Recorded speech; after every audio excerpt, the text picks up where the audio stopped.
안녕하십니까. 조갑제TV 시청자 여러분, 저는 조갑제닷컴의 조셉별입니다. 오늘은 2019년 12월 2일 오후 4시를 가리키고 있습니다. 네, 백원우 전 청와대 민정비서관이 운영한 것으로 알려진 백원우 별동대에서 근무했던 검찰 수사관이 어제 검찰 조사를 앞두고 숨진 채 발견되었다라는 소식을 전해드린 바 있습니다. 네, 사망한 고인은 김기현 전 울산시장에 대한 첩보를 백원우 전 비서관의 지시로 직접 울산에 내려가서 첩보를 수집하고 보고서를 작성한 인물로 이렇게 지목되었던 사람입니다. 자, 안타깝게 사망한 채로 발견이 됐는데 지금 이 죽음에 대해서 김태우 전 수사관, 청와대에서 함께 근무했던 동료죠. 이 동료를 잃은 김태우 전 수사관이 이 청와대 인사들을 향해서 정말 오늘 분노를 쏟아냈습니다. 네, 김태우 전 수사관은 오늘 오전에 자신이 운영하는 유튜브 채널 김태우 TV에 삼가 고인의 명복을 빕니다 라는 추모 영상을 올렸습니다. 네, 영상을 통해서 김태우 수사관은 이 숨진 A 수사관과 형 동생하는 사이였다라고 밝혔습니다. 그러면서 이 A 수사관이 서글서글한 성격에 능력 또한 출중했던 매우 배울 점이 많은 사람이었다라고 이렇게 소회를 밝혔습니다. 그런데 이 상황을 보면서 정말 분노를 참을 수 없다라고 이렇게 강한 어조로 말을 했습니다. 네, 그러면서 백원우 전 민정비서관을 통해서 이런 메시지를 남겼습니다. 백원우, 니들 죄 받는다. 사람이라면 이거 영원히 잊으면 안 된다 라고 말을 했습니다. 자, 그러면서 이 숨진 A 수사관에 대해서 이 직원이 얼마나 열심히 일을 했느냐, 입술이 터지고 잠도 몇 시간 못 자더라도 어떻게든 정보 한 건이라도 구해서 보고하려고 노력했다라고 말을 했습니다. 그러면서 사람을 도구로 쓰지 말아라 라고 이렇게 목소리를 높였습니다. 그러면서 특히 백원우 당신은 죽을 때까지 이 직원을 기억해야 한다. 진작에 책임졌으면 이런 일 생겼겠느냐. 백원우 XX는 이 직원을 잊으면 안 된다라고 이렇게 거듭 강조했습니다. 네, 그러면서 삼가 고인의 명복을 빈다라고 하면서 또 이렇게 말을 했습니다. 제가 어제 방송에서 특감반 직원들을 포함한 6급 이하 실무자들에게 불이익을 주면 안 된다라고 말했던 것은 느낌이 이상했기 때문이다라고 이렇게 말했습니다. 그러면서 다시 한번 이 고인에 대해 고인이 된 검찰 수사관은 저와 친했다. 이번 정부 특감반에서 근무할 때 바로 옆 사무실에서 근무했다.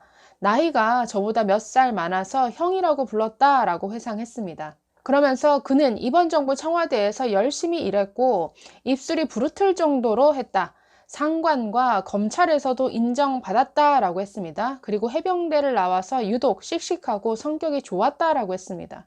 네, 김태우 전 수사관이 말한 대로 이렇게 성실하고 참 유능했던 직원이 갑자기 검찰 조사를 앞두고 숨진 채 발견된 것에 대해서 검찰 내부에서도 매우 안타까워하는 이런 분위기가 많은 것으로 전해지고 있습니다. 네, 그리고 이 숨진 A씨가 자필로 작성한 것으로 추정되는 메모에는 가족들에게 미안하고 또 윤석열 검찰총장에게 미안하다라는 이런 내용이 담겨 있어서 참 여러 의혹들이 제기되고 있습니다. 과연 자살이 맞는가? 아니면 정말 이 사건을 꼬리 자르기 식으로 덮기 위해서 청와대가 정말 이 뭔가 죽음을 가지고 압박한 것이 아니냐라는 여러 의혹들이 제기되고 있습니다만 글쎄요. 어쨌든 이 죽음과 관련해서도 여러 의혹들이 뭔가 해소가 될 수 있도록 좀 조사가 이루어졌으면 좋겠습니다. 네, 이와 관련해서 오늘 청와대는 고민정 대변인을 통해서 입장을 밝혔습니다. 민정수석실은 법과 원칙에 따라 업무를 수행했을 뿐 해당 사건에 전혀 관여한 바가 없다라는 기존 입장을 되풀이하는 이런 입장을 밝혔습니다. 사실 어제 이 수사관의 죽음이 알려진 이후에도 사실 어제는 조용했습니다. 그러면서 참 한가하게 문재인 대통령이 금요일 하루 휴가를 내면서 주말 동안 내리 책 3권, 그것도 도올 김용옥 교수의 책 3권을 내리 읽었다라고 하는 이런 홍보성 브리핑을 했습니다. 그 뉴스를 전한 기사에는 수많은 댓글들이 달렸는데 대부분의 댓글들이 지금 대통령이 한가하게 그런 책이나 읽고 있을 때냐, 지금 얼마나 많은 비리 의혹들이 터져 나오고 있고, 황교안 대표는 저렇게 목숨 걸고 단식까지 했고, 국회는 저렇게 정말 싸움판이 되어가고 있는데 대통령이 그렇게 할 일이 없느냐라고 하는 이런 비난의 글들이 정말 넘쳐났었습니다. 자, 어쨌든 어제는 조용히 있다가 오늘 이 사건에 대해서 입장을 밝혔는데, 네, 고민정 청와대 대변인 이렇게 얘기를 했습니다. 네, 어제 숨진 채 발견된 검찰 수사관을 포함한 2명의 특감 반원 활동에 대해서 이렇게 얘기합니다. 당시 직제상 없는 일을 했다든지 혹은 비서관의 별동대였다든지 하는 등의 억측 보도는 전혀 사실이 아니다라고 밝혔습니다. 그러면서 당시 특수관계인 담당을 했던 두 분은 대통령 비서실 직제령 등 법과 원칙에 따라 업무를 수행했다라고 밝혔습니다. 네, 그러면서 지금 현재 언론에 보도되고 있는 내용들을 다 부정합니다. 자, 이렇게 얘기합니다. 이 2명의 특감 반원이 당시 울산시장 사건 수사를 점검했다는 언론 보도가 계속 이어지는데 이 역시 전혀 사실이 아니다. 저희가 확인했지만 창성동 특감 반원들은 울산시장 첩보 문건 수사 진행과는 일절 관련이 없다라고 말을 했습니다. 자, 그러면서 이들의 업무 범위에 대해서 이렇게 설명합니다. 자, 이렇게 얘기합니다. 고인이 활동한 민정비서관실 특감반 편제 활동을 설명하면 당시 이 특감반은 대통령 비서실 직제 7조 1항 3호에 대통령 친인척 및 특수관계인 업무를 담당했다라고 설명했습니다. 자, 그러면서 2017년 민정실 특감반은 5명 중 3위는 친인척, 2위는 특수관계인 담당이었고 어제 돌아가신 한 분은 특수관계인 담당 2인 중에 한 명이었다라고 설명을 했습니다. 자, 그러면서 이렇게 설명합니다. 민정비서관실 특감 반원은 대통령 친인척 및 특수관계인 담당뿐 아니라 민정비서관실 직원이기도 하다. 민정비서관실은 민정수석실 선임비서관실로 업무 성질 및 법규상 위배되는 사례를 제외하고는 민정수석실 조력이 가능하다라고 말을 했습니다. 네, 고민정 대변인의 이 해명을 듣고 있으면 이분이 참 정부 조직에 대해서 너무나 모른다라는 생각을 참 많이 하게 됩니다. KBS에서 아나운서로 일한 경험은 있는데 정부 내 이 행정 조직이 어떻게 운영되는지에 대해서는 전혀 모르는 게 참 드러나죠. 지금 민정비서관실이 민정수석실 안에 선임 부서이기 때문에 마치 주어진 업무 범위를 벗어나서 다른 모든 업무에도 관여할 수 있는 것처럼 이렇게 얘기를 합니다. 완전히 엉터리죠. 자, 예를 들어서 정부 부처를 한번 들여다보면 이렇습니다. 정부 부처 안에 무슨 여러 국이나 실이 있죠. 국 안에 또 여러 팀들이 이렇게 있습니다. 자, 그러면 그 국 안에 있는 여러 팀들 중에 하나를 선임팀으로 선정해 놓죠. 이 선임팀이 왜 필요하냐면 주어진 업무 이외에 사실은 여러 가지 행정 업무가 발생할 수 있죠. 예를 들어서 정부 부처 같으면 국정감사가 있을 때 어떻게 될까요? 국회의원실로부터 여러 질의서가 날아옵니다.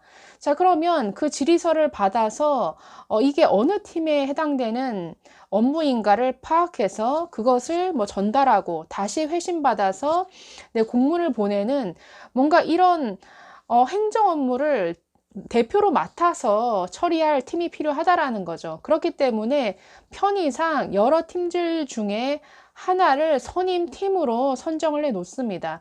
그러나 그렇다 하더라도 그 팀에 주어진 업무를 벗어나서 다른 여러 팀들이 해야 될 고유 업무에 일일이 개입하거나 간섭한다? 이런 일은 없죠. 네, 그러면서 고민정 대변인은 당시 이 민정비서관실이 했던 일에 대해서 자세히 설명합니다. 자, 이렇게 얘기를 합니다.